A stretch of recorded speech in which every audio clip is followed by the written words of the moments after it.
This is a complete order management system for a small, fictional online coffee shop, built entirely in a single, free tool in about 20 minutes with 0 plugins. Watch this. Most beginners learn Notion by copying templates. The problem is that when something breaks or needs to be changed, they don't know how it works.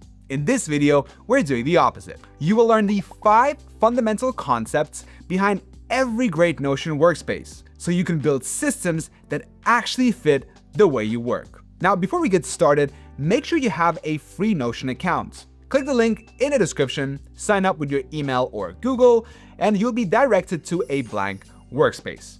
Once you're there, come back to this video and we will walk through it together one step at a time. Chapter 1. Give your workspace a home. We just jumped ahead and showed you the finished order management system. Now, let's build it from the ground up. The first step is creating the place where everything will live. By the end of this chapter, you will have your first real business workspace in Notion and understand the core concept that makes the entire system possible. In Notion, everything lives inside something called a page. A page is just an empty canvas. It can hold a paragraph of notes, a checklist, a table, and images. Or it can hold nothing at all, like this one. I'm creating this for a coffee shop called The Daily Grind. So the very first thing I'll do is create a new page. Initially, you'll be seeing Add New in the sidebar. Click that, then select Empty Page from the menu on the right.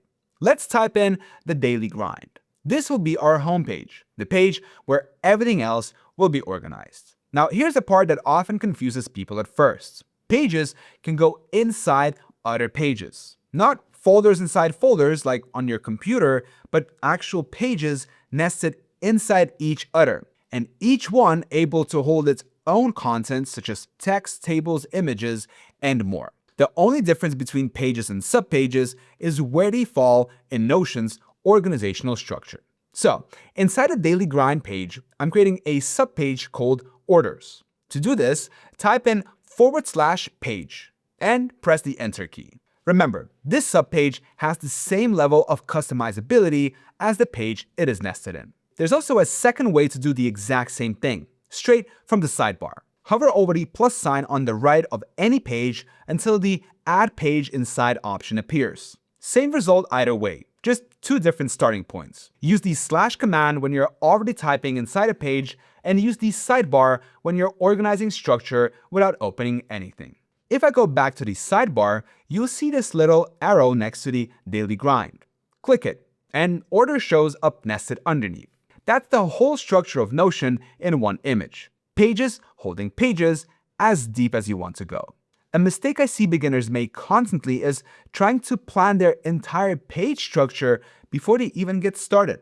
Instead, keep it simple. Start with one page for your main project and create subpages only when you need them. We're about to do exactly that for the shop. Now, one more thing worth knowing before we move on. Every page gets an icon and a cover image. It's a small detail, but when you've got a sidebar with a dozen pages in it, a distinct icon makes it way faster to find what you're looking for at a glance. I'll add a little coffee cup icon to the Daily Grind so it's easy to spot. Chapter 2. Build a page that actually holds contents. Now that we have a home for our system, it's time to start filling it with useful information. By the end of this chapter, this blank orders page will become an actual operations hub for the coffee shop, with headings, a task list, and a call-out box. You'll also learn the one keyboard shortcut that unlocks every type of content you can create in Notion. Right now, this orders page is empty. Anything you add to a page, text, images, checklists, dividers, is called a block.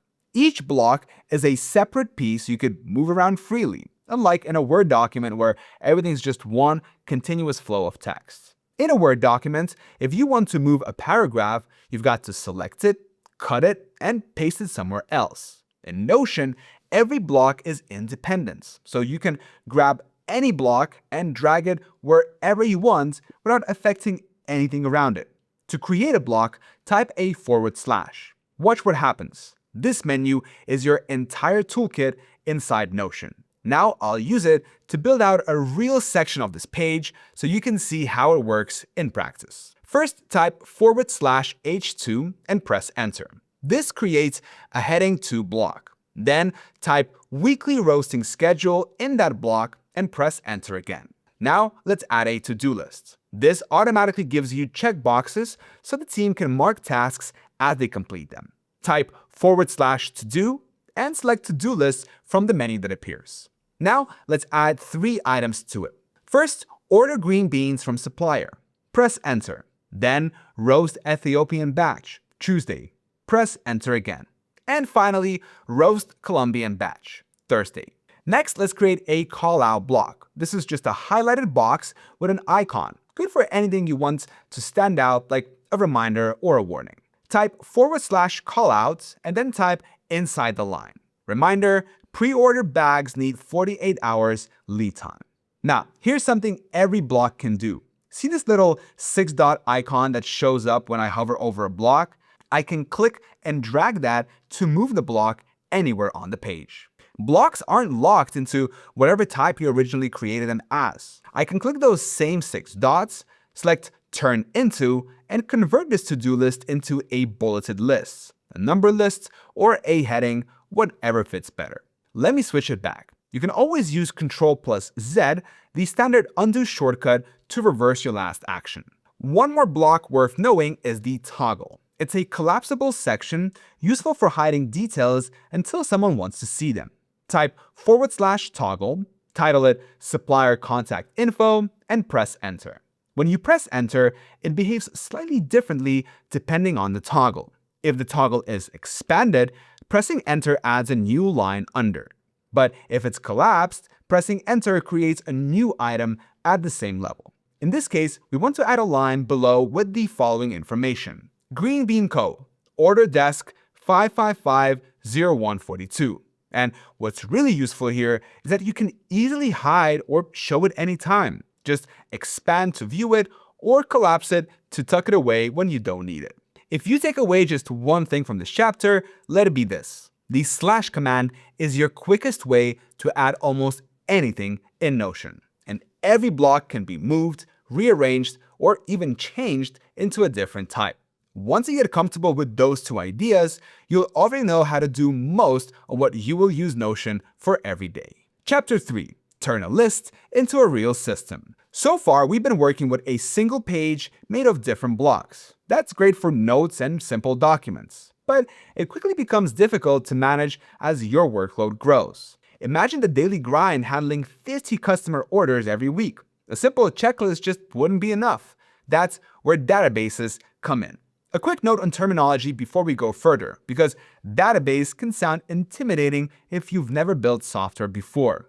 All it really means here is a structured collection of pages that all follow the same format. Same set of properties, same way of organizing them. You're not writing any code, you're just filling in fields, the same way you would in a spreadsheet. A database in Notion looks like a spreadsheet, but it's not really a spreadsheet. I'll show you why in a second. Type /table below the existing contents and select Table View from the menu. First, let's name the new database Customer Orders. Watch this. I'm going to click on this first row.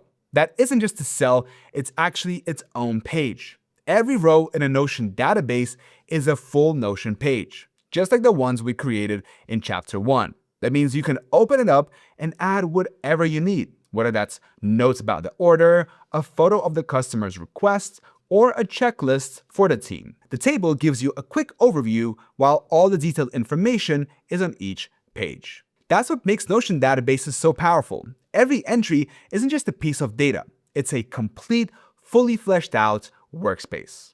Let's start by renaming the first column to customer name. Open the first row and enter Kate Smith, 2LB, Ethiopian, pickup as the page title. Once done, close the page to return to the table. Now, let's give this database some structure. At the moment, it only has a title column. We'll add a few more properties to organize our orders. You can think of properties as the columns in your database, but with one key difference. Each property is designed to store a specific type of information, like a date, a status, a number, or a person's name. I'll add a status property and set it to select, which means Each row can only choose one option from a predefined list. I'll create 4 options: new, roasting, ready, and shipped. Next, I'll add a date property called order date and set its type to date. Then I'll create a number property named total to track the order amount. I'll set the type to number and format it in USD currency. Now let's add a few realistic orders so we have some actual data to work with. I'll create a handful of orders with different customers, statuses, and totals. Now that we've added our first orders, you can start to see the difference between a simple list and a real database. Each order is its own page, with properties that help us organize and work with the information in different ways. That flexibility is what makes Notion databases so powerful. In the next chapter, we'll take the same order database and transform the way we view it, without changing the data itself. Now, before we jump to chapter 4, a quick note. Make sure to check out my Notion templates with the link down in the description of this video. We have both free and paid ones, and if you want to use Notion but don't want to build it yourself, I have lots of great templates available for you with the link in the description below. Alright, let's get back to it. Chapter 4. See the same orders 3 different ways. Right now, you're looking at this database as a table of orders. But what if the roasting team only needed to see the orders they have to prepare, while the pickup team needed a calendar of upcoming deliveries? Instead of creating separate databases or copying information around, we'll turn the same database into multiple views, each showing the exact information different teams need, all without creating duplicate entries. Click the plus sign next to customer orders, which is the add a new view option. Then choose board.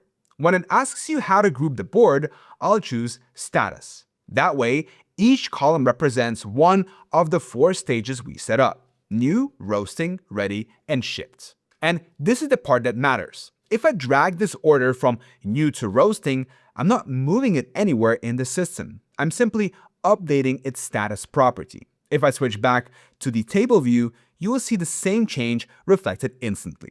Same data, just 2 different ways of looking at it. Add a calendar view using the order date property. Click the plus sign again. Choose calendar and set it to display by order dates. This puts every order on a calendar, making it especially easy to spot busy days, such as when multiple pickup orders fall on the same date. Now, another useful feature is that each view can have its own filters without affecting the others. For example, I'll filter this table to show only orders with status new. Switch back to Table View, click Filter, select Status, and check the New box. This view will then display only new, unprocessed orders, while the board view we set up still shows everything across all stages. Each view operates independently, maintaining its own filters and sorting settings. The important thing to remember is that you don't need to build the perfect view from the start. A table, board, or calendar is simply a different way to look at the same information. Start with the view that helps you work today, and then add others as your needs grow. However, views only change how you see your data. They don't connect different parts of your business together. Next, we will link our orders to their suppliers, turning separate databases into a single connected system. Chapter 5. Connect your suppliers to your orders. One click and I can see every order tied to the supplier. No searching, no copy pasting, no second database to dig through. That's what we're building next. A supplier's name on an order might seem like just another detail to track, but it can actually lead to a bigger problem. What happens when you need more information about that supplier, or when the same supplier appears across dozens of orders? In this chapter, we'll connect our orders and suppliers into a single system, so every order automatically shows where its coffee beans came from without duplicate data or manual lookups. So far, we've built one database, but real businesses usually need more than one. The daily grind needs to track suppliers separately from customer orders. I've already created a second database called Suppliers, with names like Green Bean Co. and a couple of others. It might be tempting to just drop the supplier's name in as a regular text property inside the orders database and call it done. That works fine until you need to update a supplier's phone number or to track that same supplier who is running late on multiple orders. At which point, you want all that supplier info stored in one connected place, instead of being copied and pasted across every single row. The easiest way to connect two pages in Notion is to mention one page from inside another, using the @ symbol. On this order page, I'll type @ and start entering the supplier's name. Notion will bring up suggestions from the link to page menu, and I can simply click the matching page to select it. And there it is, live, clickable link to that supplier's page sitting directly inside the order. It's handy for quick reference, but the real power comes from linking whole databases together, not just individual pages. So I'll add a new property to the orders database called supplier and set its type to relation. Then I choose which database it should connect to. In this case, suppliers, select two-way relation, and hit add relation. Now, in any order, I can click into the supplier field and simply select which supplier those beans came from. In Notion, this is what makes the system feel connected, rather than just structured. Everything starts talking to everything else rather than living in separate lists. And this is where it really becomes powerful. If I open the Green Bean Co. page inside the supplier's database, I can instantly see every order linked to it. No extra setup needed. I didn't have to duplicate any information. The connection works both ways automatically. Now, another property worth looking at is Rollup. A rollup allows you to pull data from related pages and summarize it automatically. In this case, I'll add one to the supplier's database that counts how many orders are linked to each supplier. To do that, I'll add a new rollup property, choose customer orders as the relation, set calculate to counts, and then select Count All. Now, Notion automatically tracks the total number of related orders for each supplier, so there's no need to count them manually. Now, each supplier shows exactly how many orders are tied to them, calculated automatically, and updated the moment a new order is linked. Relations and rollups are usually the point at which Notion stops feeling like a simple digital notebook and starts behaving more like a real software. It's also the one idea in this video I wouldn't stress about memorizing early on. You will naturally start using it the first time you have two databases that clearly belong to the same workflow.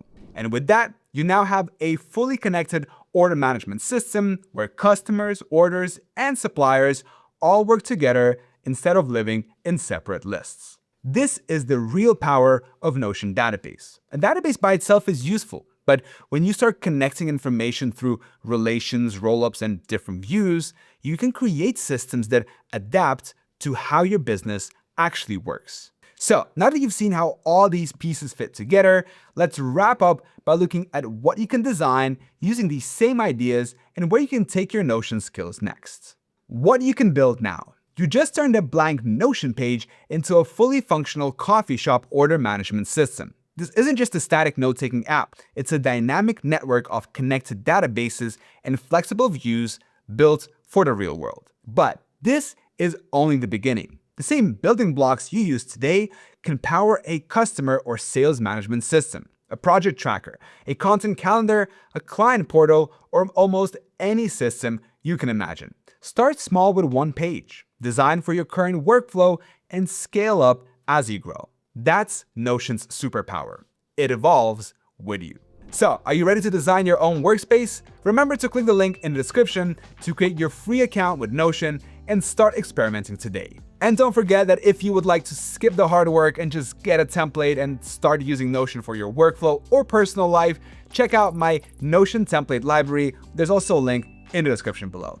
Thank you so much for watching. I hope this was helpful. If you have any questions, drop them in the comment section below, and I'll see you in the next one.